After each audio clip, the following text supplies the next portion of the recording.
नाद प्रबोधिनीं श्रियं देवीमुपोहये श्रीर्मा देवी उद्दुषतां कां सोऽस्त्विजां हिरण्यप्राकारमाद्राज्वलन्तीं तृप्तां तरपयन्तीं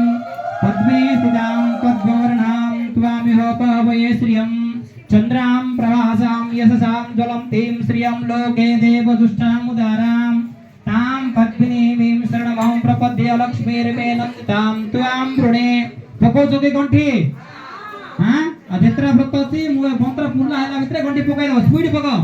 तभी भी ते पकाइ लगे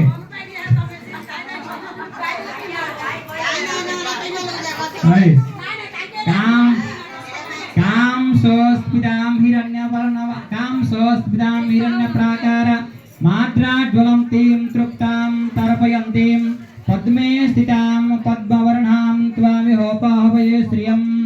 चन्द्रां प्रभासां यशसां ज्वलन्तीं श्रियं लोके देवदुष्टामुदारां तां पद्मिनीं शरणमहं प्रपद्ये लक्ष्मीर्मेन स्थितां त्वां वृणे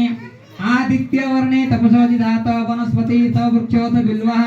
तस्य फलानि तपसा नुदन्तु मायां तरायाश्च बाह्य अलक्ष्मीः उपैतुमां देवसखा कीर्तिश्च मणिना सह प्रादुर्भूतोऽस्मिराष्ट्रेऽस्मिन् कीर्तिबुद्धि ददातु मे क्षुप्तिपाशामलां ज्येष्ठामलक्ष्मीर्नाशयाम्यहम् अभूतिमसवृद्धिं च